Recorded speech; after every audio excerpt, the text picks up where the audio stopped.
대면 214회 시작하겠습니다. 저는 김혜민 기자고요. 김선재 아나운서, 정현석 변호사, 김선욱 변호사 나와 계십니다. 안녕하세요. 네, 2주 만이에요. 2주 만이네요. 네, 그러네요. 수염이 많이 흘렀네요. 2주 만에. 아, 저요? 네. 네. 2주 만에. 아니 근데 수염이 되게 많이 나지 않아요? 보통 약간 부럽다. 내시형 수염처럼 그러니까. 나시는 분도 있는데 엄청 네. 풍성하게 그래서 부러워요. 뭐라고 하셨죠? 네? 중세. 그 성당 기사단 같은 느낌이에요. 기르니까 훨씬 나은 것 같아요. 근데 아, 진짜로. 그렇다고? 응. 성배 진짜 찾으러 보는 가나요? 눈이 특이하긴 하네. 아니야 진짜로 내 생각에는 기르고 헤어스타일을 거기에 걸맞게 지금 안 해서 좀 그래요. 네. 아니 그러니까 지금 약간 약간 귀여운 스타일이잖아요. 귀여운 헤어스타일이. 스타일. 네, 네. 그러니까 앞머리 안 맞죠? 라인이 그러니까 네. 좀 까볼까요? 이렇게. 좀 더 약간 자연스럽게 하고 수염 기르면 되게 멋있을 것 같아. 아이언맨 믿는 거 느낌인가요? 아니죠? 아 나 진짜로 로봇다. 제 취향이 약간 야, 거짓말 탐지기가. 아 저는 그게 생리 아니고 반응 검사. 굳이 젊어 심리생리. 보이려고 하지 말자 주의거든요. 그게 훨씬 멋있다고 생각하거든요. 그래요? 근데 되게 그러니까요. 멋스럽지 않아요? 이렇게 얼굴을 하니까? 좀 더 쭈그러뜨릴까요? 그거는 선재 아나운서 아직 어려서 그렇게 생각하는 거 아니에요? 아까 선재 오기 전에 두 사람이서 디스했어요? 마스크 쓰라고. 아, 빨리 쓰라고. 죄송합니다. 2번 욕 먹는다고. 마스크 안 제가 써서 욕 먹고. 아직 29이라 네. 우리 아재 서로 취향입니다. 침 안 튀기게 좀 방송했으면 좋겠습니다. 근데 이게 그 3일에서 7일인가? 그 사이에 대부분 다 증상이 나타난대요. 그러니까 여태 없으면 없는 걸로 봐도 된다고. 아니 그러더라고요. 증상 없이 걸렸는데 넘어가고 그런 상황도 많다면서요 요즘에. 맞아, 맞아. 우리 저 유튜브 나가는데 마스크 안 쓰고 있다고 댓글로 욕 달리지 않을까요? 씁시다. 근데 진짜로? 뭐 잘 안 들릴 것 같은데. 근데 상관없잖아요. 사실 욕 먹을까봐가 아니라 너희가 무서워서 쓰는 거야. 왜요? 걸릴 아, 것 같아. 우리가 혜민이 걸릴까봐? 특히. 아, 혜민이 취재 많이 갔다 왔단 말이야. 저 때문에 네, 저번 주에 괜찮아요. 한 주 쉬었죠. 지금 우리 그 아파트 상가에도 태권도 학원이나 이런데 어떻게 운영하는지 모르겠네. 음. 거의 한 2달 동안 애들이 안 가는 것 같은데. 감염도 문제인데 네. 경제 자영업자들. 상황이 지금 음. 더 네, 심각한 것 그러니까요. 같아요. 정말 그래서 심각해요. 자영업자들이 코로나 걸려서 죽는 게 아니라 장사가 안 돼서 죽겠다고 그러니까. 그러더라고요. 아 서초동에도 진짜 사람 별로 없어요. 정말. 아, 그래요?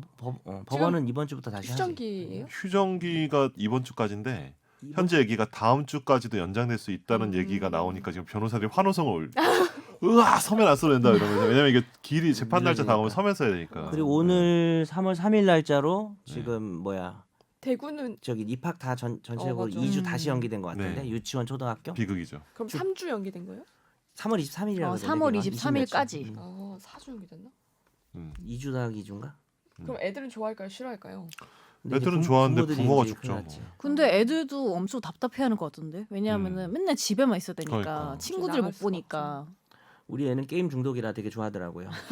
지금 초등학교 1학년인데 언제부터 중독됐습니까? 아, 여자애인데요. 딸. 저를 닮아서 제가 또 옛날에 게임을 또 한 어떤 게임에 한 게임이에요? 게임 하셨나요? 네. 네. 한 게임 네 어떤 게임이에요? 어떤 게임이요? 카트라이더 이런 거 하지 않아요? 뭐 모바일 게임으로 너무 옛날 게임 아니에요? 카트라이더? 그래도 하는데. 그나마 게임을 할 카트라이더? 거면은 조금 나 카트라이더가 옛날 게임이야? 카트라이더가 옛날 게임이야? 신경 먹었어. 옛날 게임 나 아직도 아니에요? 생생한데 그 무지개 옵치 장갑을 해야지 끼웠던 옵치 기억이 요즘 생생한데. 옵치 뭐야? 옵치 옵치가 뭡니까? 아 요즘 어린 사람들이 없어서 모르 오버워치 아 오버워치. 다 그거 하던데 남녀노소 맞아 그거랑 롤 롤. 두 개 많이 하지 않아요? 나 근데 저기 몰라. 아파트 지하 주차장에서 모바일 게임 하던 초등학교 5학년 남자애 칠 뻔했어. 아 실수로 아 이거 걔가 안 보고 코너에서 하니까 코너에서 앞만 보고 갑자기 확 튀어나와가지고. 오 진짜 근데 모바일 게임은 걸어가면서 하면 안 되는데. 맞아. 그것 좀 주의 좀 시켜주세요. 그렇게는 안 하는데 그리고 네. 게임도 기왕이면은 왜 요즘 네. 그런 거 있어요 마치 방탈출처럼 네. 엄마가 게임기를 숨긴 거야 이 안에서 네. 네. 그래서 계속 이렇게 쳐보는 거야 어디 숨었는지 뭐 그렇게 머리 쓰고 이렇게 예를 들어서 뭐 강아지가 있으면 강아지가 좋아하는 음식 갖다 주면 강아지가 비키면 그 자리에 나온다든지 약간 머리를 쓰는 그런 게임 위주로 하고 있어요. 술래잡기 게임도 확실하죠. 있던데요. 네. 그 변호사님 보실 때만 맞아요. 그런 게임 하는 거 아니에요? 원클릭 구매 이런 거 못하도록 제가 아. 주의를 많이 줬습니다. 음. 아빠 돈이 나간다. 그럼 다른 분들은 요즘에 그럼 좀 어떻게 지내요, 여유로우시겠어요? 여유는 아니고 그냥 집에 애들이 못 나가니까. 네. 육아 네. 아니 뭐 주말에 난리죠. 애들 왜 밖에 나다녀야지 제가 좀 편한데. 너는 계속 나가? 출근을 계속해? 출근하죠. 네. 출근하고 재택 얘기해야 재택은 잘 안 해요 그냥. 아. 제가 출근하고 출근해야 좀 제가 몸과 마음이 좀 편하니까. 애들아 미안하다. 어쨌든 좀 출근하죠. 난 그냥 계속 집에 있는데. 요즘에는 그래서 네. 왜 이렇게 교외 넓은데 이런데 사람이 엄청 많다면서 아. 사람들이 너무 답답하다 그런데 보니까 괜찮으니까. 국립 수목원에 산이나 사람이 산. 어마어마하게 많아서 오히려 몰리고 나도 수목원에. 처음인데. 왜냐면 나름 아. 풀렸는데 계속 코로나 얘기 계속 되니까 어. 국립수목원 이런 곳에 사람이 진짜 많다고 하더라고요. 그게 그럼- 약간 이런 거예요. 실내 헬스장에서 뛰는 건 위험할 것 같은데 야외 이렇게 퍼져 있으면 거기서는 또 좀 확실히 덜하겠죠. 조금 나을 것 같다는 생각이 음. 들어서 저도 한강 뛰고 그랬어요 주말에. 저도 동네 산책했습니다. 나만 계속 집에 있네. 음. 전 집에서 계속 넷플릭스 보고 그냥 다운받아서 보고 이래요. 뭐가 재미나요? 저 자가격리 일주일 동안 요새 진짜 치어가 미드만 진짜 봤는데. 재밌어요. 치어. 치어가 치버? 치어리더 할 때 치어라는 아. 6편 취어라고 해서 물고기를 취하는 줄 알았어요. 치어. 약간 낚시 프로그램인 줄 알았어요. 치어, 아니, 아니. 수렵 뭐 이런 거. 치어. 치어. 그 치어. 치어리더들에 대한 6편짜리 다큐멘터리인데 일단 네. 치어리딩 하는 그 장면이 너무 재밌고 고화질이어서 뭔가 브링이 돈 그런 너무 옛날 영화. 아니 그러니까 그런 연기가 아니고 다큐예요. 어쨌든 뭐 아, 젊은 그래요? 여성들이 아. 많이 나오겠네요. 남성도 많이 나옵니다. 아 그래요? 네. 네. 갑자기 목소리 떨리네요. 네. 아니 가서 내가 생각하는 치어리딩이 아니더라고. 치어. 아. 막 날아다니고요, 막 사람이. 그거 막 인간 탑사건. 어, 막 그거 그런 말고. 거야. 그렇게 나오죠. 아이언맨 본 거 아니에요? 아이언맨은 지금 날아다닌다 안 나오네. 그래가지고 아무튼 마블 뭐 히어로. 보셨어요? 미드. 저는 말하기 좀 그래요. 뭡니까? 아니 야한 거라서 그런 게 아니고 저는 약간 습성이 아무것도 하기 싫을 때는 되게 수준 낮은 영화를 많이 봐요. 그래서 뭐가 재밌다고 말하기 좀 그러네요. 아 수준 낮은 미드 최근에 보셨다는 봤던 게 말. 그리고 봤던 걸 다시 봐요. 그러니까 그게 뭐예요? 봤던 거 다시 봤던 거 뭐 봤냐면은 뺑반 이런 거. 제가. 나 그런 장면이 유준열이 거기 너무 멋있어가지고 그런 거 다시 보려고. 그런 아니 조정석도 그게 마음에 아니고 들고. 내가 볼 땐 학습하려고 보는 거야. 이게 뭘 배워서 따라하려고 성대모사. 아니야. 성대모사 하려고 거기 시간 날 때 조정석이 여러 번 보는 뺑반 거야. 안 봤죠? 봤어요. 아 봤어요? 네. 저 그 장면이 자기랑 똑같은 차 있으니까 내려가지고 엄마 차야? 이렇게 하면서 너 이거 엄마 차지? 맞아. 이러면서 앞부분에 자기 차 나오죠. 부시는 거 네. 들고 나와가지고 엄마 차면 엄마 차 아니고 네 차면 너도 이거 해봐 이런 식으로 맞아. 그런 장면들이 되게 아 그러니까 그래요? 엄청 비싼 차를 음. 똑같은 차가 정선에 섰는데 아니, 뭐 별 얘기 아닙니다. 넘어갑시다. 맞아요, 않습니까? 맞아요. 네. 엄마는 또라이 갑부라는. 성대모사 하려고 보는 건 아니에요. 만든 것 같은데. 거기 성대모사 할 게 없는데 거기는 자, 그럼 저희가 갑자기 네. 댓글 한번 읽어볼까요? 봅시다. 갑시다. 히로다님이 달아주셨습니다. 오늘도 최종 의견 들으며 청소기 돌렸네요. 물론 이어폰 끼고 청소할 때 들으면 딱 귀에 잘 들어오는 알찬 전문 법률 지식 팟캐스트 최종 의견 좋아랍니다. 고품격입니다. 넣어주세요. 평소 궁금했지만 막연하게 에이 뭘 그런 걸 물어봐 했던 내용을 오늘 팟캐를 들으면서는 꼭 물어봐야겠다 생각했습니다. 왜냐하면 오늘 내용은 주로 소액 사건 얘기들이 많이 나와서 소송으로 갈 가치가 있을 만한 건들이 아니었기 때문이래. 이게 뭐지? 것들인 것 같아요. 있을 만한 건 어쩌면 못한 것 같고 최근 제 주위에 송사에 참전한 분이 있는데 업무정지 가처분 신청에 의견서 받는데 800만 원 소송에는 1200만 원 정도에서 약 2천만 원 넘는 돈이 들었다고요. 물론 본인 얘기입니다. 본안 소송으로는 또 2천만 원 정도가 더 소요될 예정이라 하더라고요. 야 부럽다. 이거 멍청한 질문이라 끝까지 망설여지는데요. 에라 모르겠다. 개인 사정이나 소송 가야겠다는 소송 비용이 엄청 천차만별이겠지만 주로 법무법인의 문을 두드리는 분들은 민사 형사별로 어떤 사건들을 가지고 오시고 얼마 정도의 금전적인 비용이나 이익을 생각하고 오시는지 궁금하네요. 김앤장 이런 곳이야 뭐 어지간한 개인들은 기웃거리지도 못하겠죠? 크크. 변호사도 사람 상대하는 일이라 스트레스 많을 것 같네요. 현실 속 변호사 사무실에서는 어떤 일들이 일어나는지 궁금합니다. JTBC 드라마 검사 내정 같이 그 내부를 소소하게 들여다볼 수 있는 드라마가 변호사 파트에도 있었는지 잘 기억이 안 나네요. 뭐 변호사 직업을 가지고 일은 대충 하면서 연애하는 내용들은 제법 있었던 것 같은데 말입니다. 거의 다 그렇죠. 그래서 이건 정말 우리 사무실과 싱크로율이 높다 생각이 드시는 드라마 있으시면 소개도 동시에 좀 부탁드립니다. 다 적어놓고 보니 역시 질문으로서의 가치가 떨어진다 싶어 후회가 되긴 하는데요. 그냥 직진하겠습니다. 항상 좋은 방송 감사합니다. 감사합니다. 그리고 이분이 만캐시를 후원해 주셨습니다. 와! 감사하네요. 중간에 그 카톡 성대모사 장난 아니게 잘하시네요, 선옥 씨. 깨딱 어떻게 한 거야? 자 이게 깨딱 약간 그뭐 복화술 같은 거죠. 해봐요. 다시 똑같이 한번 해봐요. 남들이 보면 그건 또 못한대. 시키면 못합니다. 남들이 보면 못하겠는데? 못한대. 못합니다. 못해요. 그건. 일단은 이거 현실의 그 뭐지 드라마 이거 저희 회사 같은 경우 송무를 주로 많이 하는 사무실인데 네. 내가 맨날 재판 가고 서면 쓰고 막 이렇게 야근하고 이런 드라마 한 번도 못 본 것 같은데 드라마로서의 가치가 없잖아. 누가 보지? 보고 싶지 않아? 보고 전혀 1도 보고 싶지 않을 것 같은데. 예. 혹시 슈츠라는 미드 아시죠? 아 근데 네. 그거는 너무 좀 약간 소송도 너무 큰 판이고 네네. 너무 등장인물도 너무 거기는 잘생겼고. 사람들은 항상 밤을 샌다고 말을 해요. 네. 근데 얼굴은 매우 아름다워요. 그 그러니까 말도 안 전도연 돼. 윤계상 나왔던 그 변호사 드라마 뭐지? 윤계상 나오더라고. 윤계상 전도연. 와이프 무슨 와이프? 윤계상 전도. 굿 와이프는 아닌데 굿와이프. 와이프 맞지 아니고 않아요? 굿와이프 맞지 않아요? 잠시만요. 굿 와이프인가? 네. 검색해 볼게요. 전도연이 원래 검사였는데 그만두고 변호사. 굿 와이프 맞다. 그치? 아, 맞나? 오. 그건 어때요? 모르는 그- 게 없어. 안 봤어요? 그거 케이블에서 한 건가? 어. 나 본 거 같은데 그거. 윤계상? TVN. 근데 네, 윤계상 나온 건 그거는 다 봐요. 제가 윤계상 좋아해서. 변호사들의 그런 일상생활 잘 안 나와요. 큰 사건이 있어서 그걸 풀어가는 아. 음. 굿 와이프 재밌어요. 거고. 근데 그걸 미드로 봐야 재밌나요? 한드로 봐야 재밌나요? 아니 난 미드를 거의 안 봐가지고. 나도 한 드로만 봤네. 슈츠는 저 한드로 보고 너무 음. 실망해서. 좋지요. 네. 어. 그래서 미드로 봤는데 미드는 외모가 다르더라. 근데 일단 일상에 있는 변호사는 뭐 브이로그 이런 거 많지 브이로그. 않아요? 그 유튜브 브이로그 보면은 일상적으로 무슨 재판 나가고 뭐 서면 쓰고 회의하고 이런 거 잘 나오던데. 나도 근데 별로 재미는 없더라 그런 거 보니까. 제 네. 변호사님들이 재밌게 보시는 그 변호사 나오는 드라마 있으세요? 있나요? 나 없었던 것 같아. 변호인이요. 나 변호인. 변호인? 영화 배우를 아니 송강호 말씀하시는 나오는 거 있죠. 송강호 나오는. 국가란 국민입니다. 아. 너무 본인 업무랑은 상관이 없네. 네. 지금 송강호에 꽂혀 있는 거 아니에요 지금? 동떨어진 거 보고 있어요. 동떨어진 거. 유행어 나오면 좋아해요. 유행어 나온 영화 좋아해요. 끼워 맞춰. 송강호 나온 영화 좋아해요. 요즘 근데 기억력이 저는 너무 부진하서. 방송국 얘기 다루는 드라마나 영화 되게 많잖아요. 네. 거의 안 비슷하다고 보면 돼요. 저 나 방송국 진짜로 안 보시네. 예전에 그 JTBC에서 뭐지? 그 한 거. 뭐지? 김남주, 지진이. 아, 거기서 그것도 앵커로 꽤 됐다. 나와가지고. 김남주가. 그 꽤나 꽤 진짜 옛날. 너무 안 비슷해요. 너무 안 비슷해? 아, 이게 당연히 그러니까 장치만 가져다 사용하고 거기는 그런 방송 내용보다는 감정. 내가 한번 그때 씬이 많은 얘기했는데 아르고는 드라마니까. 안 봤다 그랬죠. 안 봤어요. 아르고 너무 재밌었는데 근데 고 김주혁 씨 나오는 저도 꿀잼. 아까 그거 보고 나 진짜 기자 되고 싶었는데. 그 어? 이미 변호사 할 나오는 때요. 내용이요? 네. 아, 얼마 몇 년 전이에요. 그냥 몇 년 전에. 본 것 같기도 해가지고. 재밌었는데. 기자 나온 영화나 드라마도 비슷한 거 거의 없죠. 네.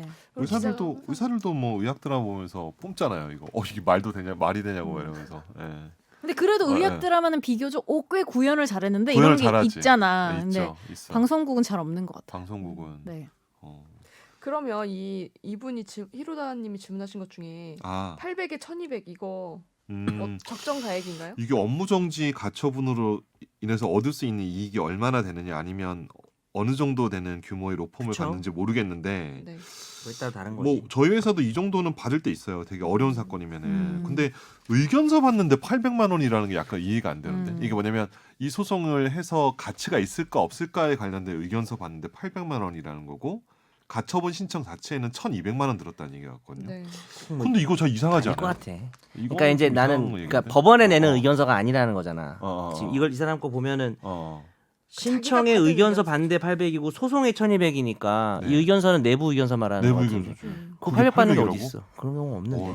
그런 적 없지. 합병 사건 할 때도 그냥 그거 1000만 아니에요? 원. 그러니까 냈던 것 같은데. 요즘에 그렇게 더 잘하시겠지만 800 의견서를 받고 만약에 내가 이 그치 변호사한테 뭔 말인지 알아. 맡기지 않으면 800만 주면 되고 맡기면 1200만 주면 그래도 소송 너무 비용이 많다는 거지 우리 얘기는. 아, 그 그래도. 말 무슨 얘기인지 아는데 의견서 하나에 800이면 의견서 한 장에 어떻게 800을 그래요? 받지? 보통 타임 차지 뭐 경력에 따라 다르지만 뭐 30만 원 기준으로 하면은 800만 원 맞추려면 20몇 시간을 투입을 해야 되잖아요. 그 정도 의견서는 소송하기 전에 그렇게 잘 안 쓰지. 예. 난 800만 원 주면 한 달 정도 일해줄 수 있는데 여기 달 정도 여기 전화번호 좀 내일 여기 자문해주면서 의견서만 안녕히 주무셨어요? 그래서 일단은 본안 소송으로는 또 2천만 원 정도가 더 소요될 예정이구나. 혹시 좀 마음에 안 드시면 저희 죄송합니다. 다른 추천. 요새 다른 제가 추천. 코로나 때문에 많이 힘들어서요. 이미 돈을 제가 약간 미쳤던 것 냈대잖아. 같아요. 이미 돈을 죄송합니다. 냈대잖아. 아, 숟가락 얹을 때 얹어. 아니죠. 돌려받을 수 있습니다. 근데 어쨌든 답을 드리면 네. 사건을 들어보고 사건의 난이도는 두 가지인데 하나는 여기 내가 얼마나 품이 들어가는지와 시간. 그러니까 시간이지. 그다음에 성공 가능한가 이런 걸 따져서 근데 좀 하나 알려드리면 착수금 예를 들어 착수금 500에 성공 보수 1000이야. 근데 착수금 500이 없대. 그럼 착수금을 300으로 줄여줘. 그럼 200 줄었죠. 네. 그럼 성공보수 늘려야 되잖아요. 음. 네. 근데 성공보수 200 늘지 않고 한 1,500. 1,500 들지.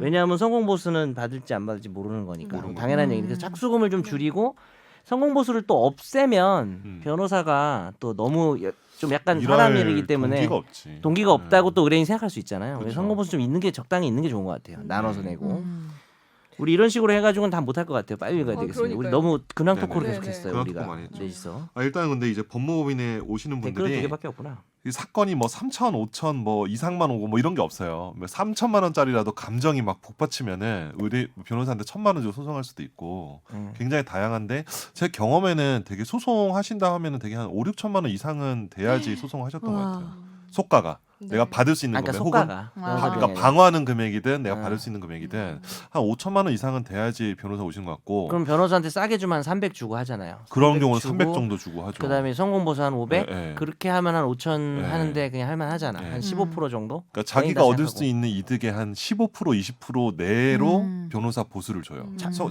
착수 성공보수 합쳐서 합해서 15에서 네. 20. 정도를 음. 네. 그 이상 주는 건 되게 예외적인 경우죠. 예외적인 뭐, 경우죠. 뭐 도저히 이길 수 없는데 네, 네. 이기면은 내가 절반 주겠다. 그렇죠. 그런 거 없나? 아니, 넘어갑시다. 그런 네. 그런 겁니다. 다음 거 도저히 좀 이길 하죠. 수 없을 제발 거야. 다음 예, 댓글 도저히 당황했습니다. 읽어주세요. 네. 제발 읽어줘. 오늘 집중 탐구는 다음에 하죠. 네. 자, 체인스모크님이 다루셨습니다. 부모님이 스페인 여행을 3월 3일부터 2주간 대형 여행사를 통해서 갈 예정인데요. 일단 코로나로 인해 격리 조치 입국 금지가 될까봐, 그러니까 스페인에서 여행사에게 전액 환불을 요구했지만 여행사에서는 그럴 일이 없다고 여행을 강행할 예정인데 만약 여행을 가서 입국 금지 혹은 격리 조치로 인한 금전적 시간적 손해를 여행사에게 손해배상 청구를 할 수 있을까요? 가능한가요? 이 요새 문제던데. 문제죠. 저도 어. 들은 건데 뭐 이게 네. 자연재해에 해당하면 무조건 취소를 해주는데 네. 뭡니까? 자연재해에 그거요. 해당하지 않는다면서요 해줄게. 코로나가. 네. 그래서 네. 근데 문제는 취소를 지금 안 스페인이 해준다고. 입국 금지가 된 것 같은데요? 벌써? 그렇죠. 아니 근데 그게 다르다고 들었어요. 그러니까 이 사연은 해결됐네요. 아니 됐습니까? 아, 찾아볼게요. 격리 조치라잖아요. 그게 뭐냐면 네. 저도 들었는데 맞아요. 입국 됐어요. 가기 전에 이미 음. 입국 제한이 됐는데 이렇게 음. 되면은 음. 거랑 어. 갔어 좀 다르죠. 입국 금지됐어 거기서 네. 현지에서 갑자기 아. 뭐 그런 것도 좀 혹시 다르다 다른 했어요. 이유로 입국 금지돼도 할 수 있나요? 근데 지금 이 기사는 얼굴이 2월 마음에 안 들어. 29일인데 여행은 3월 3일이라고 하니까 그 전에 이미 입국 금지가 지금 돼 있어요. 그래? 그럼 여행사 그러면은- 그것도 모르고 지금 하는 건가? 근데 아니, 이런 이거는 게 그 전에 이분이 아, 더 전에 전에 오셨네요. 네. 오케이. 약- 온 게 지금 2월 26일에 오셨네. 이 사연이. 왔는데 그 이후에 지금 그리고 네, 금지 입국 됐구나. 금지가 이게 이제 그 약관이 있을 거예요. 여행 며칠 전에 뭐 이런 천재지변이나 이런 사유로 격리 조치가 됐을 때, 근데 보통 여행사에서 만들기 때문에 자기한테 유리하게 해놓긴 했지만 또 표준 약관이라는 게 있잖아요. 그래서 당연히 어느 정도 환불 받을 수 있을 거고 이분 질문을 그냥 가상해서 다른 나라라고 생각하고 답을 하자면은 격리 조치가 안 될 거라는 말만 믿고 갔다가 격리 조치 됐을 때 손해배상이 들리는지 여행사에 할 수도 있냐는 거죠. 그러니까 그게 입증이 돼야 되니까 격리 조치가 안 된다면 책임질 수 있냐고 물어봐야 될 거예요. 그래가지고 뭐 녹취를 하든지 그렇게 얘기를 해야지. 메일을 보내서 메일로 답변. 메일을 보내든지. 근데 이제 그렇죠. 근데 직원 한 명이 또 얘기한 거를 여행사 입장으로 볼 수 있는지 뭐 대체로 그렇게 보긴 보는데 다양한 쟁점도 있는 것 같습니다. 넘어갈까요? 네. 네, 청취자 사연과 질문 알아보겠습니다. 안녕하세요. 갑작스러운 결정으로 집에서 돈 나갈 일이 많아졌습니다. 저희 집이 이사를 가게 되었는데요. 재계약 만료일이 올해 11월인데 6월에 이사하기로 가계약을 했습니다. 입주일까지는 아직 3, 4개월 시간이 있지만 이번 주 토요일에 계약서를 쓰기로 했습니다. 이럴 경우 계약금을 먼저 내면서 발생하는 이자에 대한 별도의 조건은 없는 게 부동산 거래의 관행인가요? 일단 대답해 주세요. 바로 나와요. 질문이 여러 개 있어. 네, 계약금을 자기가 먼저 다른 데 먼저 내야 되잖아요. 그 얘기하는 거 아니에요? 아니 계약금을 아닌가? 더 미리 내게 음. 되면서 나한테 내가 다른 데서 빌려서 내야 되기 때문에 이자를 내야 되는데 이 이자도 그 주인한테 받을 수 있냐? 그러니까 입주 때까지 이 돈을 주고 입주 때까지 시간이 있으니까. 그건 계약에서 정해지는 거라서 미리 주기로 했으면은 이자를 못 받는 거죠. 되게 근데 계약금 먼저 내더라도 이자 못 이자는 받죠. 못 받죠, 낸 기억이 당연히. 없고. 네. 근데 이게 이사를 갑자기 가게 될 게 좀 이해가 안 되는 거는 근데 본인의 사정으로 이사를 가게 되는 거 아닌가요? 맞아요. 근데 왜 자기가 이자를 누구한테 이자 언급하시는지 잘 모르겠네요. 새로 가는 집을 말씀하시는 네. 것 진짜 같아요. 새로 가는 집에 이제 전세 보증금도 계약금 10% 정도 걸잖아요. 그 금액 얘기하는 것 같은데. 근데 이제 입주까지 시간이 있지만 계약서를 미리 쓴 거구나. 새로 네, 들어갈 맞아요. 집의 임대인의 왜냐면은 사정으로. 입주 몇 달 전에 어. 돈을 계약금 줬다는 거지. 그렇죠, 그렇죠. 근데 그런 경우에도 그러니까 계약서 미리 썼는데 음, 갑자기 입주를 못 하게 됐으면은 당연히 그거야 뭐 이자를 받든지 음, 해서 환산해서 받겠지만 그냥 원래 계약하기를 네. 자기가 입주하기 몇 달 전에 먼저 보증금을 준 거잖아요. 그렇죠. 지금 새로 이사 갈 일부러 집이잖아요. 준 거죠. 예. 그거는 계약 내용 자체에 그 이자를 음. 뭐 받겠다는 내용이 들어가 있지 않으면 받을 네. 수가 없죠. 그리고- 보증금을 먼저 거죠. 주기로 한 그리고 거니까. 여튼간에 그 새로 가는 집주인 입장에선 이 사람이 뭐 대출을 해서 주는 건지 그것보다는 갖고 있는 이 거에서 주는 들어가는 집이 좋아서 이분이 일찍 가려고 먼저 뭐 계약을 그럴 쓰신 수도 거 있고 아니에요? 그럴 수도 있고. 그러니까 둘 다 맞아요. 그러니까 어쨌든 줄 필요는 없죠. 다음 그리고 계약 종료 전에 나가니까 부동산 수수료는 세입자가 부담하는 거라고 알고 있는데요. 기존 집에서. 계약 종료까지는 대략 8개월 정도 남았으니 저희가 내는 건 어쩔 수 없겠네요. 그런데 집주인은 저희가 입주한 보증금보다 4천만 원 높게 내놓으셨습니다. 현재 전세 보증금은 1.4억 그리고 1.8억에 내놓으신 거예요.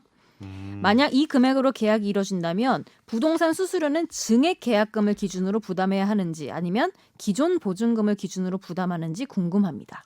아 이거 되게 애매하네. 근데 애매하네. 사실은 이게 전세 계약을 중간에 끝내고 나갈 때 이렇게 소위 복비를 그러니까 즉 임대인이 낼 복비를 자기가 대신 내주고 하는 게 약간 관행화 돼 있잖아요. 임대인이 새로 낼 복비. 네, 새로 낼 복비를. 사실 그걸 내주는 그러니까 아. 새로 낼 게, 복비를 내주는 게 관행이 돼 주- 있으니까. 아, 그래요? 그러면 1.8억. 나 지금 그러면은 나는 그 얘기가 아니라 자기가 일찍 나가서 손해배상을 예정한 건 줄 알았어. 그렇게 아. 되면은 자기 기존 자기 보증금 기준으로 돼 있는 거고 네.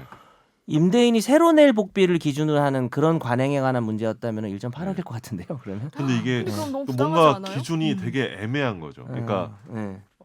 왜냐면 이게 만약에 2년짜리 계약을 했는데 6개월 만에 나갔으면은 뭐 임대인 쪽이 맞을 것 같은데 만약에 2년 중에서 상당 기간 살다가 한 몇 개월 앞두고 나갔어. 한 6개월만 앞두고 나갔으면은 증액된 보증금을 기준으로 임대인이 낼 복비를 대신 내주는 거 좀 부당한 것 같아. 근데 이게 기본적으로 복비를 대신 내주는 거에 대해서 좀 법적 평가나 이런 것들이 없는 걸로 알고 있어요. 저도 근데 옛날에 복비를 네. 내준다는 그 컨셉 자체가 네. 새로 사람을 구해가지고 두 번 구해가지고 그쵸. 집주인이 해야 하는 이 수고스러움에 대한 그쵸. 돈을 주는 거잖아요. 그쵸. 그러면은 새로 하는 그 계약에 대한 복비를 내주는 게 아닌가? 근데 그렇게 이제 볼 수도 있죠. 컨셉 궁금한 자체로 거는 그러면 집주인은 자기 맘대로 엄청 그럴 수 있지. 예, 그래서 세를 전세를 좀 올려가지고 제가 볼 내더라도 때는 가능해요? 계약 이게 지금 일단 분명히 말씀드린 건 이건 규정은 아니에요. 그러니까 그러니까 내가 관행이지. 중간에 일찍 나가야 되면은 어. 복비를 내준다는 그런 관행은 없어요. 근데 원래 이런 건 있는 게 음. 그건 결국 합의하는 문제인 게 중간에 자기 일찍 나가면은 남은 기간 동안 원래 월세를 내야 돼. 그렇잖아요. 아니 그쵸. 전세요 전세요. 전세라고 해도 자기가 돈 빼고 나가려면 그거를 월차임으로 환산해서 내든지 환산한 네. 금액을 아니면 돈을 못 빼든지 자기 만료일까지 네. 원래 그래야 되는 건데 그렇죠. 사정을 봐주는 거죠. 그거를 사실은. 봐주면서 복비를 내는 거기 때문에 그렇죠. 약정도 없고 규정도 없으니까 합의를 본인들이 잘해야 되는 그러니까. 문제고 근데 원래 임대차 계약서가 어떻게 되는 처음에도 얘기했지만 임대차 계약서 어떻게 되는지 제일 중요한 것 같아요. 거기에 보면은 잘 규정이 만약에 없죠. 근데. 약정 같은 거에 만약에 중간에 나가게 됐을 때 특약을 부담하는 복비를 내준다라고 하면은 1.8억을 기준으로 해야 되긴 해야 될 것 같은데요. 근데 저는 약간 2년짜리 계약 중에서 몇 개월 앞두고 나가냐에 따라서 그 약간 비례를 따져서 이렇게 해주는 게 제일 공평하지 않을까 싶어요. 그럴 것 1.4억과 같긴 해요. 1.8억 사이에 그 비례를 따져서 이렇게 만약 1년만 살고 나가면 1.6억으로 해주는 거죠. 뭐 이런 식으로. 아니, 그런 뭐 것도 하면 있고 아니 이 되지 사람이 않을까? 다 살고 나가도 복비는 드는 거잖아. 그렇죠. 어차피 새로. 근데 그 임대인은 복비. 근데 문제는 뭐냐면 임대인은 2년에 한 번씩 낼 복비를 1년 6개월 만에 내는 다 살고 뭐 나가도 그런 차이가 있는 나간다고. 거죠. 누구한테? 임대인? 임대인은 어차피 복비를 내야 될 네, 사람이잖아요. 2년에 한 다 번씩 살고 내잖아요. 나가도. 네. 근데 그걸 우리가 이제 몇 달 일찍 나간다고 홀랑 다 내주는 게 네. 부당하다고 생각할 수는 있다고. 근데 제 얘기는 근데 현실적으로 어쨌든 남은 차임을 다 내야 된다고요. 원래 원래는. 원칙적으로는. 그러면 원칙적으로는. 이거는 혜택을 준 거기 때문에 임차인에게는 죄송하지만 이거는 새로운 걸 기준을 해도 그러니까 자기들이 합의할 문제라는 거지. 아니 나는. 그리고 이거지 그거를 물론 싸워가지고 1.4억에 대한 기준으로 할 수도 있지만 그럼 돈을 못 받잖아요 현실적으로 돈을 왜 못 받지? 돈을 안 준다고 해버리면 집주인이 아, 그럼 돈 집주인이? 못 줘. 계속 살아 이렇게 근데 해버리면 그것보다는 좀 이거는 인간적으로 해결을 해야 될 문제 아닐까 그런 생각이 드는데요. 그러니까 근데- 공인중개사 끼고 지금 이런 사정을 조금 그렇죠. 그 집주인이 이해해 주셨으면 좋겠다. 나머지만 내달라 이렇게 말씀을 잘하면 어떨까? 근데 그러니까 이거를 제가 제 경험상 음. 돈 문제가 끼면 일단 인간적일 수가 없고요 사람이. 그리고 두 번째는 그렇지. 공인중개사분들 무조건 집주인 편을 들어요. 왜냐면 계속 거래를 해야 되는 사람들이기 맞아. 때문에 무조건 집주인 편을 들고 맞아. 그러니까 조금 부담이 되더라도 저라면 왜냐면 그리고 4년을 사셨더라고 보니까 이게 4년째 살고 계세요. 네. 그러니까 사실 그 사이에 오른 거잖아요 전세 보증금이. 근데 제가 너무 고생을 많이 한 입장으로서는 약간 이거 약간 아니지만 또 손해를 감수하고 잘 원만하게 나가는 게 정신적 왜냐면 이거 손해. 합의를 안 해주면 계속 말하지만 차임 다 본인이 내야 손해. 된다니까요. 본인이 남은 손해요. 거를. 그래서 그렇지. 그냥 사봐예요 답은. 이게 방법이 그러니까 그거 없습니다. 해보고 안 되면 어쩔 수 없다. 진짜 집 없는 서러움이 이럴 네. 때 느껴지네요. 네. 그렇죠. 네. 오늘도 이렇게 슬프게 끝낼 거예요. 질문 하나 더 질문 있어요. 네. 더 있습니다. 네. 저의 벌이에 못마땅해 하시는 와이프님께서 사업을 하시려고 합니다.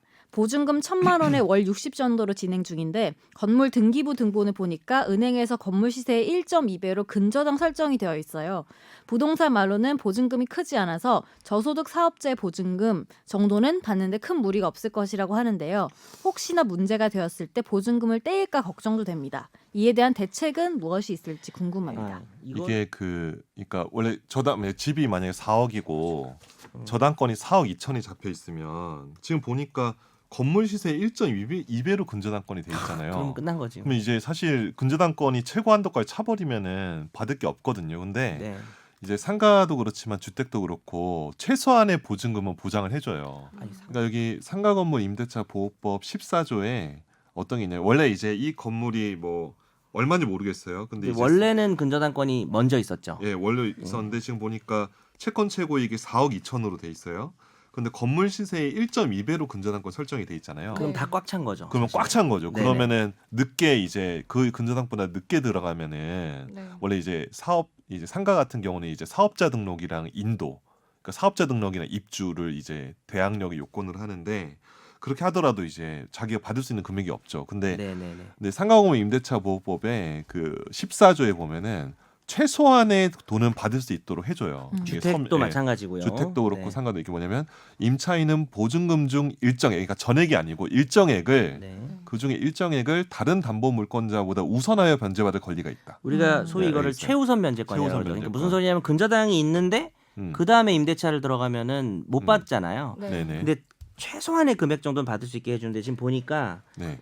채무자 주소지가 부산광역시예요. 등기부를 보니까. 그렇죠. 그럼 아마 이 집도 부산광역시에 있을 것 같아요. 그렇죠. 그럼 광역시 같은 경우에는 최소 1,300만 원까지 받을 수 있도록 돼 있어요. 규정에. 1,300만 원이요? 1,300. 그럼 가능하네요. 그러니까 근데- 이분이 보증금이 1,000만 원이니까. 네. 아 근데 이게 음. 여기서 함정이 뭐냐면 네. 보증금이 1,000이고 월세가 60이잖아요. 그렇죠. 그러면 60에다가 100을 100을 곱해서. 곱해요.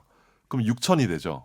그럼 6,000에다 보증금 1,000 더하면 7,000이 되죠. 네. 환산된 보증금이 3,800 이하여야지 보장을 받는데 아, 맞네. 이분은 아, 환산된 왜 이렇게 많이 보증금이 7,000이기 때문에 이제 이분은 이제 최우선 변제를 아예 못 받는 거예요. 보증금 중 1,000만 아예 원 못 중에 받아요? 한 푼도 못 받아.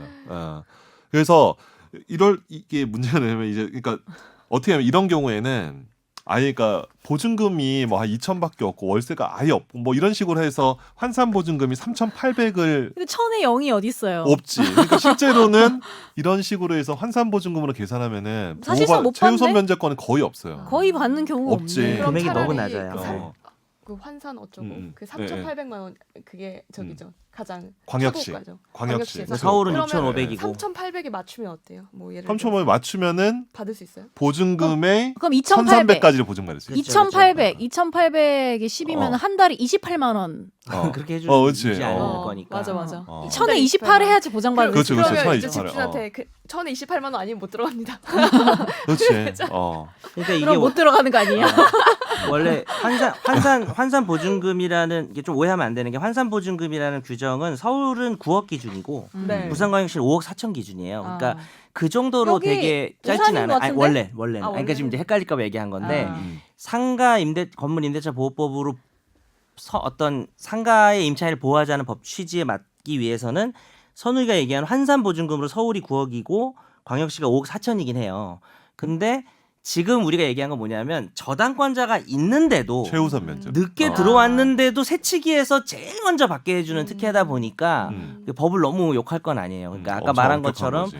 정말 영세한 상인만 보호하겠다는 거죠. 아까 그러니까 뭐 선재 아나운서 얘기한 것처럼 1,000에 28 그치. 만 원 정도 되는. 근데 광역시에서 1,000에 28만 원짜리 상가가 잘 없을 없죠. 것 그쵸. 같은데 그러니까 광역시 정도 되는 최우선 그렇죠. 변제권은 보호받기가 정말 어렵다고 봐야 어렵죠. 돼요. 네. 근데 그게 이제 저당권 미리 잡아놓은 은행이나 사람들도 고려한다라는 그런 취지 아닐까요? 사람- 당연히 그렇죠. 네. 저당권이 등기부에 명확하게 있는데 그러면 들어가지 말아야죠. 아니면 들어가면 자기가 보증금을 받을 수 있을지 자기가 판단해야 되는 거죠. 그럼 대책은 결국엔 이렇게 되면은 없어요? 네, 아니, 그러니까 이 상태로 들어가서는 보증금을 아예 못 받는다고 봐야 돼요. 아예. 만약에 근저당권이 실행이 돼버리면 어. 그 사이에. 근데 만약에 2년 동안 사는데 실행이 안 됐어. 그러면 뭐 그쵸. 그럼 다행인 거고. 아니면 뭐 세입자 들어오면. 건물주가 돈을 다 갚았어 은행에 그러면은 되는 거죠. 근데 그 운에 자기를 맡길 수 없잖아요. 그럼요. 그치. 못 들어가는 거죠. 자, 그럼 다음 사연 보실까요? 네. 안녕하세요. 밀린 월급과 국민연금에 대해 질문드리게 되었습니다. 저희 아버지는 28년 동안 대기업에서 근무하시다가 나오셔서 한 지인의 스타트업 회사에 들어가게 되었습니다. 초창기에는 월급을 제때 줬지만 퇴사하기 6개월 가량 전부터는 돈이 없다는 이유로 월급을 주지 않았습니다. 액수가 크긴 하지만 더 문제인 건 국민연금 문제입니다. 원래 국민연금은 회사에서 반, 개인이 반 부담하는 걸로 알고 있는데 국민연금도 제대로 처리하지 않아서 4개월가량 밀려 있습니다. 사측에서 부담해야 할 국민연금을 저희가 직접 처리하는 것도 말이 안 되는데 이전 회사 사장은 처리해준다 말만 하고 회사에 돈이 없다며 미루고 있습니다. 25년 넘게 성실히 납부해야 하는데 사측에서 4개월을 내지 않아서 퇴직 이후 받을 연금 수령액이 상당 부분 깎이게 되었는데요. 이 경우 법적으로 어떻게 처리할 수 있을까요? 이게 참 이거 사실 뭐 국민연금 공단에 문의하시는 게 제일 빠른데 일단은 이제 이거를 근로자가 사업자가 내야 할 부분까지 자기가 낼 수도 있어요. 자기가 이제 자기 돈을 들여가지고 내더라도 이게 자기가 이제 사업자가 만약 6개월치 안 냈다고 하면은 그 한 2분의 1만 이제 인정을 해주는 걸로 알고 있거든요. 그러니까 사실 사업자가 안 내면은 뭐 전액을 자기가 그 기간을 다 보전받기는 좀 힘든 게 사실이에요. 네.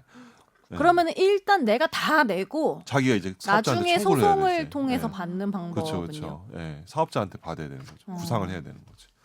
그러니까 연금공단에 문의하시면 이게 약간 행정적인 절차라서 연금공단에 문의하시는 게 제일 빠르고, 근데 어쨌든 전체 기간을 다 보장받기는, 그러니까 사업자가 미납한 기간을 다 보장받기는 좀 쉽지 않을 거예요.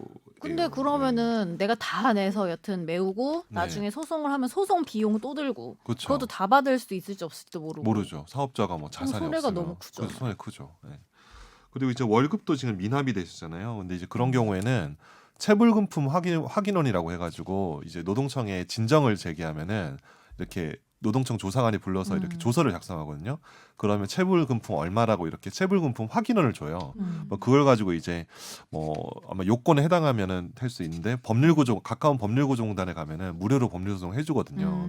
그래서 그런 식으로 이제 판결을 받을 수 있는데, 사실 그 판결을 받아도 사업자가 이제 자산이 또 없으면 또 실제 집행하기가 만만치 않죠. 예. 그런 게 있습니다. 근데 또 체당금이라 해가지고 뭐 임금 3개월이랑 퇴직금 3년치 같은 경우는 최우선적으로 변제받을 수 있는 권리가 있어요. 체당금이라고 해서. 근데 그런 거는 근로복지공단, 그러니까 노동청에다 문의를 하시면 좀 상세하게 일단 절차를 혹시나 알려주시면 갖고 있는데 안 네. 주고 있는 걸 수도 있으니까 그쵸. 해봄직하네요. 그렇죠. 이게 뭐 사업자가 근데 되게 이제 법인이면은 사업자 이제 그러니까 대표이사 개인 재산에 집행하기 좀 어려우니까. 그래서 근데 보면은 지금 좀 만약 자산 좀 집행하기가 좀 쉽지 않은 것 같아요. 스타트업 회사라고 하고, 스타트업을 하면 통상적으로 다 법인 형태로 하니까. 월급이 안 나온 지도 벌써 6개월이나 됐어요. 그렇죠. 예. 그래서 근데 체불금품 확인원 받아가지고 뭐 진정 제기하고 이러면은 또 이제 체불금품이 있으면, 그러니까 임금이 체불되면은 형사고발 되거든요. 네. 근데 형사고발 이제 벌금이 꽤 많이 나와요. 그래서 벌금 내기 싫으려고 합의를 봐요, 사업주가. 그래서 형사고발 절차를 꼭 취하시는 게, 그러니까 형사고발은 이제 자기가 체불금품 진정을 하면은 자동적으로 이제 노동청 조사관이 다 경찰이랑 수사기관에 다 넘기거든요. 네. 그래서 본인 별로 품은 되시는 거 없으니까 꼭 형사고발 절차를 취하시도록 제가 조언을 드립니다. 네. 자 마지막 거 간단하게 우리 네. 이거 하고 갈까요? 안녕하세요. 고등학생 청취자 우허입니다. 지난주 처음으로 댓글을 작성한 후에 정말로 법률 관련 궁금증이 몇 개 생겨 사연 보냅니다. 첫 번째는 코로나19 관련 궁금증인데요. 이 31번 확진자와 접촉한 신천지 교인들에 관한 내용입니다. 현재 31번 환자와 접촉한 신천지 교인 중 많은 사람들이 전화를 받지 않으며 연락 두절 상태라고 합니다. 국가나 수사기관이 이 교인들을 강제로 잡아서 조치를 취할 수 있을까요? 그리고 그 사람들이 계속 연락 두절 상태로 도망다니면 형사적으로 처벌받을 수 있는 건가요? 네. 네. 강제 수사에 뭐 일단은 법적인 걸 떠나서 최근에 뭐 중본인가요? 어디 질본. 중앙 질병관리본부 아니 중대본. 중대본. 중앙 거기서는 일단은 뭐 방역의 관점에서는 강제 수사하는 게 뭐 바람직하지 않다는 얘기를 하긴 했어요. 그죠? 네. 그렇게 했는데 이제 법적 근거를 따져 보면은 형사처벌 규정이 있기는 한데 뭐 사실은 그걸 가지고 지금 제출이 일부 내용이 일부만 틀려도 바로 강제 수사를 시행할 수 있냐에 대해서는 뭐 법률 전문가들 의견이 많이 갈리더라고요. 이거 가지고 강제 수사할 건 전혀 없다라고 하는 사람들도 있고. 그거는요. 그 이제 확진자 나오면 자기 동선을 다 공개하잖아요. 네. 근데 이거 강제적으로 할 수 있나요? 이거요? 일단은 지금 보니까 역학조사 아닌가요? 이 모든 맞아요. 동선 파악하고 그렇죠. 이런 네. 게 역학조사인데 역학조사와 관련된 이제 규정이 이제 규정은 감염병법의 이제 있죠. 18조 3항에 보면은 정당한 사유 없이 역학조사를 거부, 방해 또는 회피하는 행위, 네. 거짓으로 진술하거나 거짓 자료를 제출한 행위, 네. 고의적으로 사실을 누락 은폐하는 행위, 이게 다 지금 여기 말씀해주신 있잖아요. 자기 전화 안 받고 네. 자기 동선도 제출 안 하고 이런 거에 해당하거든요. 근데 이 역학조사를 거부하는 경우에는 네. 이게 꽤 형사처벌이 있더라고요. 어제 근데 네. 이만희 총회장. 총회장 심지어 이만희 네. 총회장 평화의 궁전. 평화궁전 앞에 보면은 그 경기도지사 이재명 지사가 붙인 뭐 경고문 같은 거 보신 적 있어요? 네. 거기 보면은 그게 출입을 금지하고 이런 식으로 적어놓은 건데 거기 보면 300만 원 이하 벌금 처한인데 이렇게 적혀 있거든요. 네. 근데 이 역학조사 거부하는 경우에는 이게 네. 징역까지도 가능한 걸로 알고 있어요. 그래요? 예. 여기 보면은 벌칙에 79조 있는데 18조 3항의 역학조사 즉 거부나 이런 것들을 하는 경우에는 2년 이하의 징역 또는 2천만 원 이하의 벌금이거든요. 그래서 사실 이런 신천지분이 뭐 어떤 분인지 모르겠지만 자기 거부하고 이렇게 하는 경우엔 형사처벌이 언제든지 가능하다는 거를 근데 이게 좀 궁금한 게 이제 강제적으로 사람을 구속을 한다거나 뭐 이런 것들이 가능한지는 좀 약간 여러 가지 얘기가 있죠. 그쵸. 예. 거기까지 허용되느냐. 음, 뭐. 예. 그리고 두 번째는 형사소송법 중에 그냥 예전부터 궁금했던 내용에 관한 질문입니다. 무죄 추정 원칙은 피의자가 유죄 판결 받기 전까지 무죄로 추정한다는 형사소송법의 대원칙이잖아요. 그런데 가끔 뉴스 보면 기소가 이루어지지 않거나 재판이 안 끝난 피의자의 실명 얼굴을 공개하는 경우가 있더라고요. 김성수, 고유정 등. 물론 피의자가 진범인 게 확실하고 역시 피의자도 시인을 한 경우이긴 했지만 그래도 아직 안 끝났으면 무죄로 보는 게 법리적으로 맞을 텐데 어떻게 피의자를 신원을 공개할 수 있는 건지 궁금합니다. 그리고 만에 하나 진범이 아닌 것으로 판결 날 경우 국가나 언론사를 상대로 피의자가 손해배상을 청구할 수 있나요? 네. 원칙적으로 피의자잖아요. 의심을 받는다는 얘기니까 보도를 할 때 너무나 저 사람이 유죄인 것처럼 하는 태도를 취하지만 않으면 피의자에 관한 보도를 하는 것 자체나 피의 사실을 말하는 것 자체가 무죄 추정 원칙에 반한다고 보긴 좀 어렵고요. 다만 이제 그렇다고 이제 신상이 다 공개되는 거 예전에 좀 여러 가지 사안이 있었는데 뭐 중대 범죄라든지 또 공직에 관한 범죄라든지 하는 경우는 뭐 관례상 그냥 그거는 국민의 알 권리가 더 중요하다고 해서 공개하기도 하고 그러죠. 그래서 예전에 그런 적은 있었어요. 무죄 추정, 그러니까 피 상태인데 뭐 예를 들어서 요즘 그 보도할 때 이거 다 가리잖아요. 네, 포승줄이랑 맞아요. 뭐 또 수의를 모자이크. 입고 뭐 나오지 않게 한다든지 수의를 입고 다니지 않는다든지 그렇게 해서 그런 거는 예전에 무죄 추정에 반한다 그래가지고 위헌이 돼서 네. 이제 철저하게 지키고 있긴 한데 현재 기소가 되었다, 뭐 피의자다라는 것만으로 무죄 추정에 바로 반하는 건 아니고요. 나중에 판결이 난 경우에 국가나 언론사를 상대로 손해배상을 구할 수 있느냐?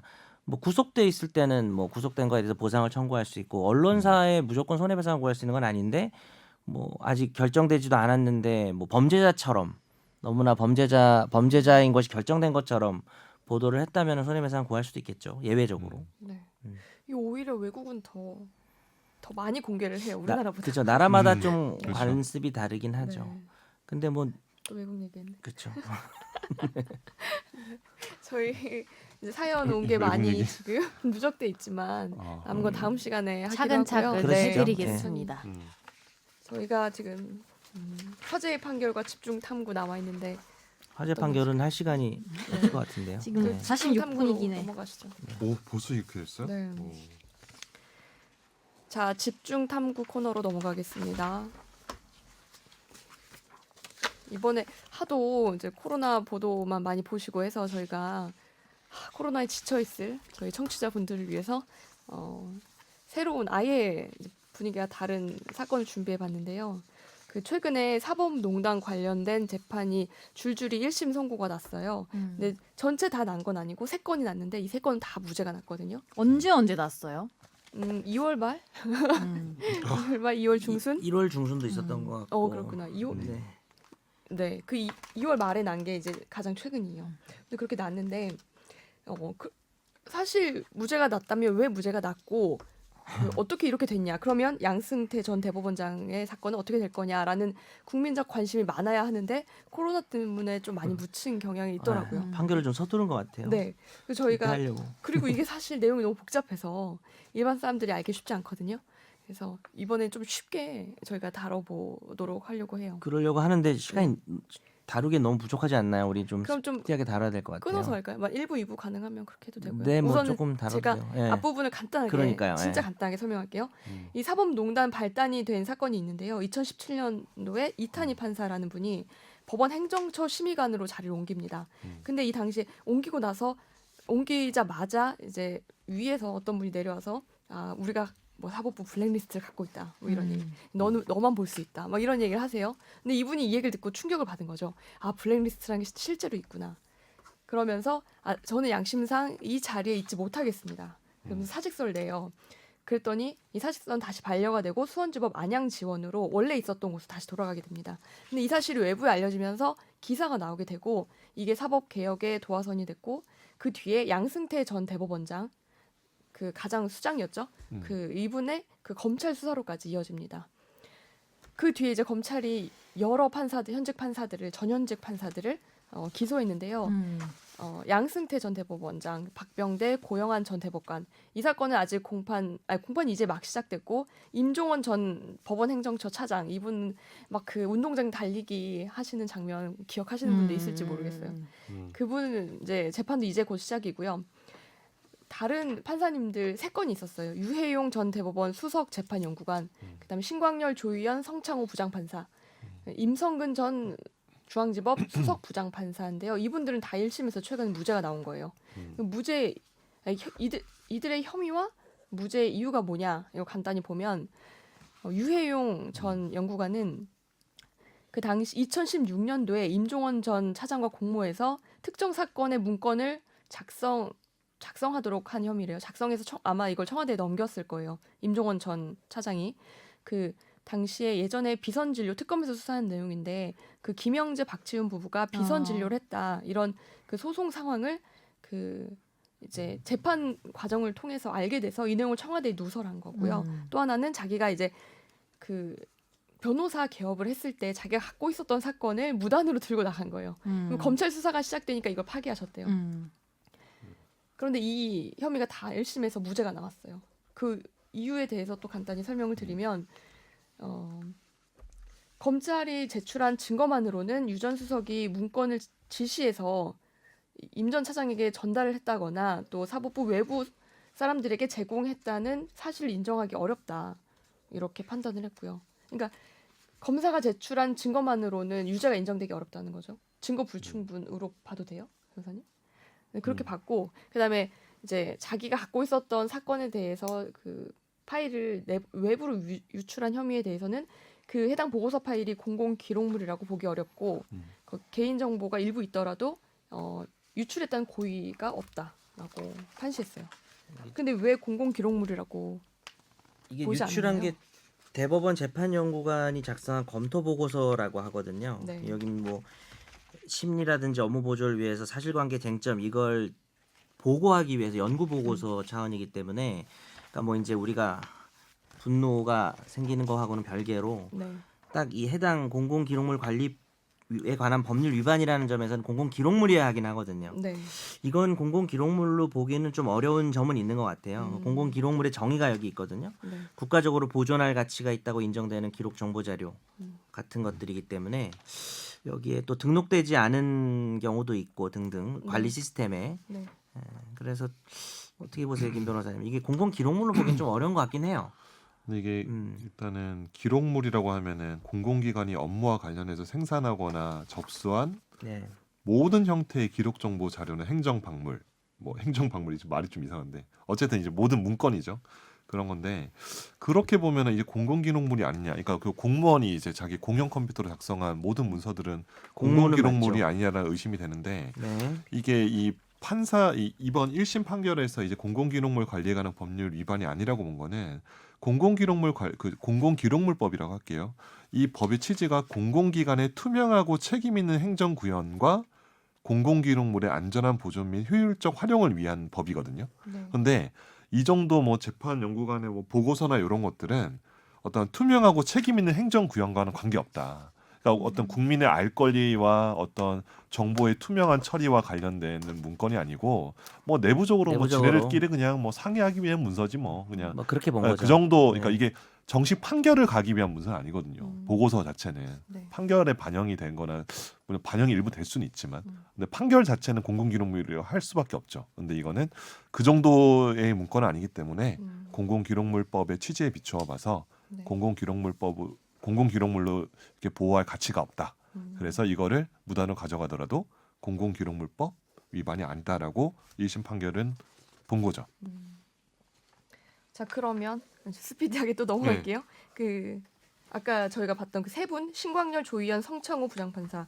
이분 중에 이제 한 분이 그 형사 수석 부장판사세요. 그 신광열 부장님이. 그쵸. 네, 그 나머지 두 분은 영장 전담이세요. 영장. 네. 근데 정윤호 게이트 당시에 그때 보면 그때 전직 판사가 나오죠. 저기 그 누구지? 의정부지방법원의 네, 맞아요. 모 부장판사님.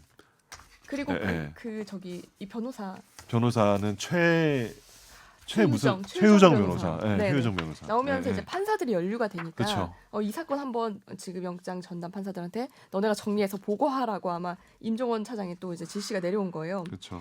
그래서 이 두 분이 이 사건을 정리해서 그 위 대법원 행정처에 보고를 한 거죠. 혐의로 기소가 됐는데 그렇다면 이 처음에 영장 전담 판사 두 분이 이 사건을 이제 정리해서 그 형사 수석 부장 판사한테 제공한 일 그렇죠. 여기에 대해서 우선 혐의를 보자면 영장 재판을 통해 취득한 정보를 누설하기로 공모한 정황을 인정할 수 없다라고 했는데 그 이유를 보자면 그냥 영장 전담 판사로서 통상적 예에 따라서 형사 수석 부장 판사에게 영장 처리를 보고한 거다. 그리고 이게 임 전 차장한테까지 간다는 사정을 인식하지 못했다라고 봤고요. 그러면 신광열 부장이 이거를 이제 행정처에 유출을 한 그 혐의에 대해서는 이게 사실 검찰이 언론을 활용해서 검찰 브리핑에서 이미 거의 다 나간 내용이다. 그러니까 새로울 게 없다는 거예요. 검찰 브리핑이랑. 그리고 네, 이게 또 해당 정보가 수사 정보로 그게 비밀로서 실질적으로 보호할 가치가 있는 정보인 공무상 기밀에 해당한다고 보기도 어렵다. 이렇게 판단을 했어요. 그래서 이 사건도 다 무죄가 난 거죠. 수사 정보가 실질적 보호할 가치가 있는 공무상 기밀이 아니라고 보면 도대체 뭐가 공무상 기밀에 해당한다는 건지 이건 잘 이해가 안 되는데 물론 이제 주로 그러니까 언론 등을 통해서 이미 보도가 됐다고 하는데 네. 이 내부적으로 주고받은 내용이 언론에서 보도된 내용하고 완전히 일치하나요? 그건 아닌 것 그건 같은데 절대 아니죠. 절대 아니잖아요. 네, 틀린 부분이 많아요. 훨씬 더 딥하고 이런 정보들을 주고받은 건데 임 네. 씨하고 신 씨 사이에 공모가 없다고 본 부분은 좀 이해가 안 되는 것 같아요. 그리고 위에서 이렇게 한번 그 내용에 대해서 정리해서 보고해라라고 하면 자기가 하고 싶은 방향에 따라 하기보다는 법관의 재량에 따라서 하기보다는 윗선의 눈치를 되게 보지 않을까요? 그러겠죠. 이런 지시가 내려오면 이게 꼭 결과 이게 위헌범이라서 이렇게 구체적인 이런 결과가 꼭 나와야만 처벌할 수 있는 것도 아니라서 저는 이 그리고 부분 법리적으로 좀 이해가 안 돼요. 법조인이 아니니까 뭐 법률적인 건 모르겠는데 이분들이 이런 일을 하시는 분인가 아니지. 생각해보면 전 명확하다고 생각해요. 그러니까 아니지. 원래 이런 업무가 내 업무면 열심히 하면 되죠. 근데 사실 업무가 아니니까 한마디로 구리다는 거죠. 구리지. 하지 못해. 비밀스럽고 그런 거 아니겠어요? 아름답지 네. 못하지. 그렇지. 안 그랬으면 공개적으로 공식적으로 계속 하겠죠. 당당하게 하면 되잖아요. 업무면은. 그러니까 왜냐면 근데 영장을 자기가 심사하는데 기록 그 검찰에서 다 기록을 제조해서 오잖아요. 네. 만들어서 오는데 그 기록을 법원 행정처의 내부에 보고하라고 검사가 준 게 아니잖아. 판사한테. 영장 판사한테 이 사람이 구속영장을 받아야 될 사람인지 아닌지를 판별해 주세요라고 검사가 던진 거고 그 검사가 줬을 때는 그 자료가 영장 전담 판사 외에 다른 판사 혹은 다른 법원 행정처나 이런 데로 유출된 거라고 자기가 예상하거나 자기의 수인할 즉 거기까지 갈 거야라고 이제 이상을 준 게 아니기 때문에 굉장히 사실은 큰 이게 그러니까 형사범죄인지는 약간 뭐 이론이 있을 수는 있지만 네. 명백히 징계 사유는 해당하죠. 예. 정말 큰 징계 사유인데 네. 징계가 되게 작았죠. 문제는. 자, 그 마지막 임성근 전 중앙지법 수석 부장 판사님 이분은 자기가 직접 재판장들한테 이 사건 이렇게 하면 이렇게 정리하는 게 좋지 않겠냐, 이렇게 하는 게 좋지 않겠냐 지시를 내린 분이세요. 사실 좀 그쵸. 이분의 혐의가 좀 크다고 봤는데 개입한 사건도 되게 많아요. 상케이 신문 서울지국장 사건에서는 네, 이 사건 기억하시죠? 알죠. 여기에 대해서는 여성 대통령이 모처에서 다른 남성을 만났다는 부분은 아주 치명적이다. 이 부분이 재판 과정에서 드러나면 그걸 명확히 정리하고 가는 게 좋겠다라고 말을 했나 봐요. 판결문의 내용에 대해서 개입을 맞아요. 네. 하신 아주 부지런하신 그렇죠. 분. 네. 그리고 그 민변 그 소속 변호사들의 불법 집회와 관련된 사건 판결에서도 그 재판장에게 양형 이유 중 민감한 표현을 수정하게 했고요. 그 원정 도박 사건 기억하세요? 프로야구. 네. 이 사람들 이제 원래 이건 재판부에서 정식 재판에 넘기려고 했는데 이걸 뒤엎고 약식 명령으로 사건을 종결해라라고 했대요. 네. 말도 안 되지. 근데 이 마지막 사건 이거 제가 취재해서 제가 기사 쓴 거거든요. 원정 도박? 네. 이거 진짜 이게 원래 그 이게 약식 사건이라 뭐 저희 청취자들은 잘 아시겠지만 이게 약식 사건 뭐냐면 이제 그냥 검사가 얘 그냥 벌금 정도 하면 되고 굳이 판사님 보실 필요 없어요. 판사님이 재판하실 필요 없어요 해가지고 공판을 안 하는 거죠. 공판을 진행 안 하는 사건이 약식 사건이고 그런 경우에는 벌금밖에 안 나오잖아요. 네. 그래서 이제 피고인들 입장에서 엄청 좋은 거죠. 네, 자기 이제 그렇죠. 감옥을 안 가니까. 아니 그리고 이 사람들이 여튼간에 유명한 유명한 사람들인데 사람들이지. 언론에서 그 두 가지가 어떻게 다루는지도 달라지잖아요, 그렇죠. 당연히. 네. 근데 네. 그거를 정식 재판을 가느냐 마느냐를 개입한다는 거는 이건 진짜 이거 판사로서 할 수가 있는 행동이 아니에요. 근데 저는 네. 최종 의견에서 배운 바에 따르면 판사는 판결을 내릴 때 독립성이 보장된다고 맞아. 배웠거든요. 다 치면 근데 거지. 사실 그렇지 않아. 아니 근데 이런 거지. 그러니까 다른 판사면은 다른 판사한테 그렇게 해도 되는 건가? 이런 느낌인 거죠. 그렇게 하면 안 제가 되지. 느끼는 건. 네. 또 제가 공부한 거랑 너무 현실이 다르니까. 제가 이 사건 취재할 때도 그 검찰에 가서 그 당시 서울중앙지검에 있는 강력 부장 검사님께 찾아간 지금 얼마 전에 검사장이 되셨어요. 아무튼 그분 찾아가서 이 사건에 대해서 설명하고 저희는 기사 쓰겠다. 다 파악이 됐다라고 했더니 웃으면서 어떻게 알았냐고 하시면서 김윤 기자 그 국위 선양하는 분들 꼭 그렇게 기사 써야 돼? 라고 하셨던 게 아직도 기억이 납니다. 누가 국위 선양을 하는데요? 이 프로야구 선수들이. 그래서 이 사건을 그때 정식 재판에 넘기진 않았어요. 검찰에서도. 그러니까. 네. 근데 판사가 넘기려고 한 거지. 맞아요. 판사가 얘 안 되겠는데 네, 왜 맞아요. 검사가 이거를 기껏 벌금으로 처리하려고 하는 네. 거지. 열받은 거지. 네. 그래서 판사가 정식 재판을 넘기려고 하는데 그거에 그걸 또 막은 거죠. 임성근 네. 씨가 개입을 한 거죠. 맞아요. 네. 그래서 근데 더 웃긴 거는 그래서 구약식으로 됐긴 했지만 구약식 맞죠? 구약식으로 구약식. 처리가 됐긴 했지만 그 검찰 구형보다 벌금이 더 세졌어요. 구형량보다. 그럴 수 있죠. 그 혹시 열 받은 거지. 네. 혹시 열 그 받은 거지. 판사님은 나름의 항의를 하신 거 아닐까요? 그렇죠. 그렇죠. 되게 잘 그렇게 안 해요. 네.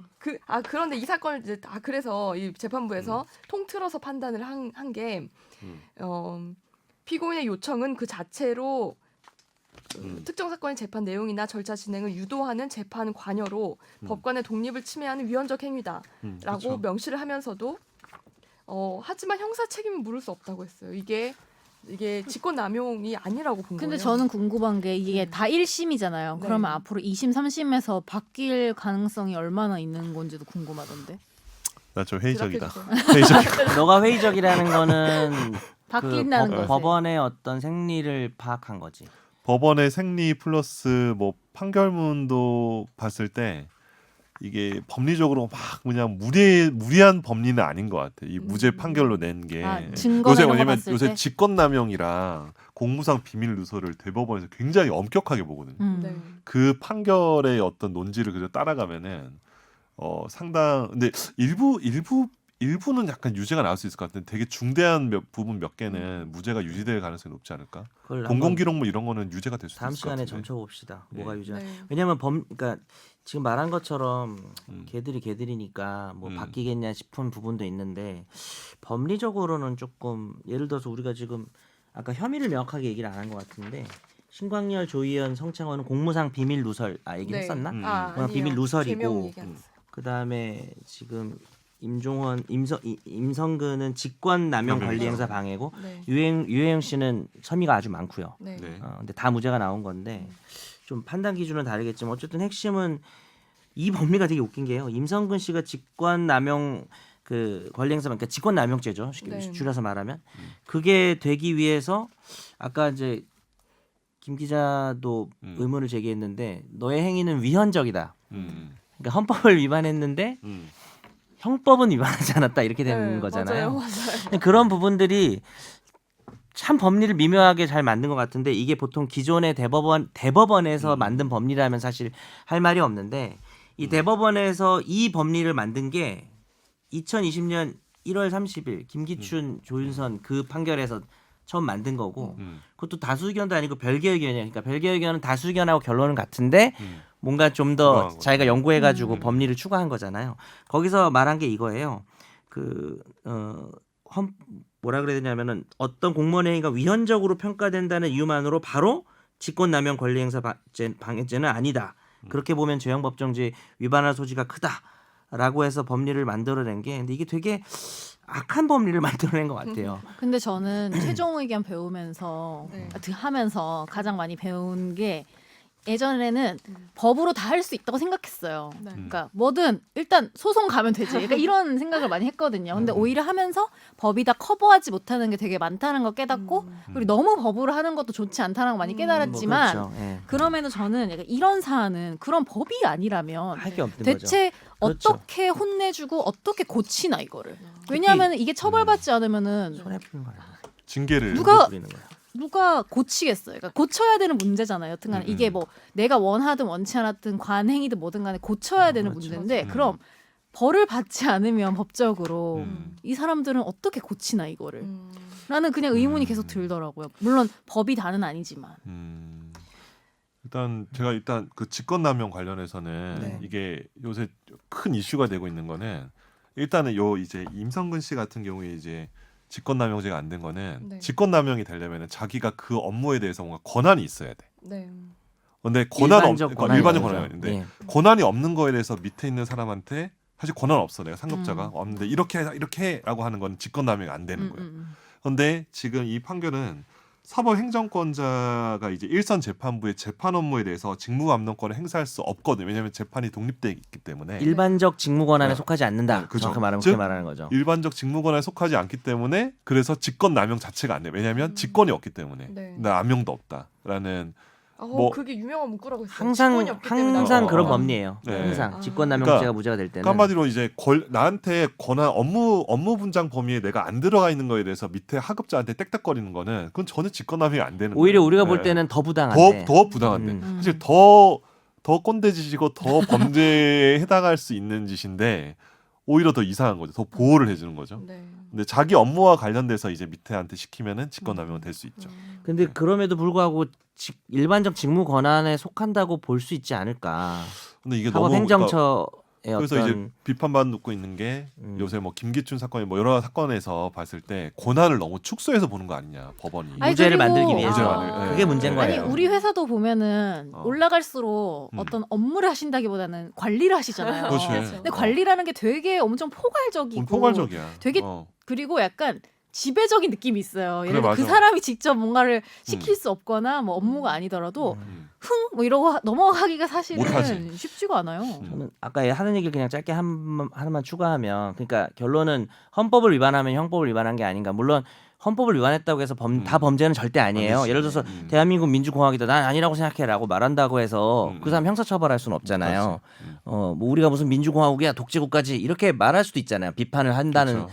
의미에서는. 네. 근데 국가기관이 헌법을 위반했을 땐 다르게 봐야 된다고 생각하고 국가기관이 헌법이나 법률을 위반했을 때 처벌할 수 있는 거의 얼마 안 되는 규정 중에 하나가 직권남용죄란 말이에요. 근데 여기서 이거를 이런 행위에 대해서 그런 법리를 만들어서 위헌적이라고 해서 다 처벌할 수는 없다라고 하는 건 좀 부당한 것 같아요. 2심에서는 바뀌었으면 좋겠어요. 이 판결은. 그래서 형사처벌 외에 또 여러 가지 페널티가 있겠네요. 굳이 형사처벌 말고, 그러니까 굳이 형사처벌 아니고, 그러니까 형사처벌 외에 뭐 탄핵이란 방법도 있고. 근데 쉽지 그거 않으니 굉장히 한정적이고. 이거를 형사처벌해야 된다는 거죠. 그리고 다 저는. 높으신 그러니까 분들이잖아요. 징계라면 근데 징계도 너무 견책이야. 엄청 낮은 거죠. 예. 그러니까 그러니까, 아주 작은 비위를 다 일일이 형사처벌하면 공무원의 공무 기능 자체가 침해가 되는데 이 정도면 정권하고 유착해서 상당히 더러운 행위를 한 거잖아요. 근데 이 이걸 처벌 판결문의 못하면 어떡하나요? 결론은 형사 책임은 없어도 징계 사유는 해당된다라는. 그거에 대해서는 네. 그건 우리도 안다고 얘기하고 싶어요. 나는 누가 모르니 이렇게 말하고 싶어요 정말. 근데 이게 직권남용죄 이제 저도 이제 업무 자기 업무냐 업무 아닌 거냐 이렇게 구분하는데 실제로 하급자의 입장에서는 상급자가 다 업무로. 상급자의 업무에 해당하는 거냐 아니면 업무에 해당하지 않는 거냐를 구분하지 않고 받아들이잖아요. 네. 그렇잖아요. 좀 명확히 아닌 개인적인 일을 시키는 거 빼고는 명확하게 아니면 뭐 아니 자기 자동차 뭐 세차하고 와라 이러면 그런 거는 아니겠지만. 그런 거 말고 진짜로 이 내가 하고 있는 업무와 관련돼서 뭔가를 시켰단 말이야. 그러면 그게 상급자의 업무 내인지 업무 외인지 구분하지 않고 압박으로 느끼잖아요. 네. 그렇죠. 압박으로 느끼고 부당한 행동을 한단 우리가 말이야. 산재나 공무원연금 받을 때도 네. 공무상 재, 업무상 재할 때는 되게 넓게 보잖아요. 되게 넓게 보는데. 회식 가서 다쳐도 되는 그러니까. 거잖아요. 직권남용죄도 좀 그럴 필요가 있지 않나 생각이 들어요. 그래서 난 이제 직권남용죄만 그렇게 좋게 본다면 국회의원들이 뭐 법을 구속요건 하나 더 만들어야지. 뭐 이런 경우도 처벌하기 위해서 그래야 되지 않을까? 라는 생각이 좀 들긴 하는데. 근데 저는 뭐 역사가 언젠가는 올바른 방향으로 평가할 거라 해도 내 살아생전의 역사는 너무 짧잖아요. 그 안에 무엇이 해결이 돼야 되잖아요. 생각보다 오래 살 것 같은데. 아니, 그러니까 보니까. 장수할 거랑 같은데. 너 제일 오래 살 거야. 제일 오래 살 근데 것 같아. 네, 네. 제 말은 그냥 무작정 그런 평가만을 기다리면서 우리가 보고만 있을 순 없잖아요. 왜냐하면 잘못된 건 고쳐야지. 맞아. 그럼 아직 2심과 3심이 남아 있으니까 근데 그분들에게 전하는 저는 아니 이분들의 근황이 어떤지 마지막으로 근황. 좀 짧게. 그냥 이분들 지금 근황 그 토크네요. 변호사 근황 개업하신 분 빼고는 다 다시 현직에 복귀하셨어요. 근데 이분은 아. 판사로서의 위험이 설까요? 저는 그것도 의문이에요. 아유. 근데 또 모르는 사람은 모를 수도 있으니까요. 그치. 관심이 없으면. 이런 이게 거는 법원 내부에서도 하여튼 여러 가지 사람들이 있기 때문에. 네. 법원 판결에 불복하는 시위는 좀 그렇지만 이 사람들이 계속 재판하는 거에 대해서 좀 시위를 해야 되는데 코로나 때문에 맞아. 다 집회도 아니 못 그리고 하겠네. 저는 항상 좀 슬픈 거는 우리 1인 시위하자. 약간 돌아가면 소시민으로서 네. 열심히 살면은 잘 된다. 행복하게. 이런 희망이 있어야 되는데 나쁜 짓을 했는데 계속 잘 산다. 맞아. 이러면 진짜 희망이 꺾여요, 사람이. 맞아. 소시민으로서. 맞아. 맞아. 소시민이세요? 저 소시민이에요. 그냥 소심이 아니에요. 소심. 소심한 소심이, 소시민이에요. 슬픔이. 소심한 그거 소시민이에요. 뭐지? 소심이. 디즈니 만화 있잖아요. 그러니까 여하튼 간에 행복이. 나쁜 짓을 하면 처벌을 받고 잘 못 산다라는 게 보여야지 맞아. 나도 그렇게 안 해야지 생각을 하지 않을까요? 그러니까. 그래서 나쁜 짓을 하고 안 들키는 법을 우리 그냥 다 같이. 뭡니까 지금 마지막에. 요즘 세상이 그래요. 네. 자, 아이고. 저희가 네. 오늘 시간 관계상 네. 길게 하기도 했지만 여기서 간단하게 네. 댓글 많이 달아주시면 이 집중 탐구 주제에 아, 대해서 다음 시간에 후일담을 또 할 수 있지 맞아, 않을까요? 맞아. 후속으로. 네. 그리고 저는 관심 좀 가집시다. 코로나 19가 당연히 요새 가장 큰 문제이지만 그렇죠. 그래도 알 건 알고 그렇죠. 잊어버리지 말아야 될 거는 기억하면서 그래서 김혜민 살았으면 기자가 좋겠습니다. 이 주제를 한 네. 거고 또 선재 그렇죠. 아나운서 마지막으로 골뱅이닷컴 한번 네, 해주세요. 잊어버리지 아, 맞다, 말아야 할 맞다. 우리 메일 네. 주소도 맞아, 맞아. 잘했지, 나 잘했지. 소개를 해드릴게요. 네. 해주세요. 저희 최종 의견 메일 주소는 틀려라. final 음. final 골뱅이 sbs.co.kr입니다. 예, 생방송 투데이도 많이 시청해주세요. 갑자기 생투 저도 오니스도요. 최근에 몇 번 봤는데 재밌더라고요. 시청률 잘 나옵니다 요즘. 배고파요. 잘 나오고 다들 있습니다. 집에 계셔서 재밌습니다. 시청이 잘 나옵니다. 그렇구나. 네. 네. 여기까지 함께 해주셔서 감사해요. 고맙습니다. 감사합니다.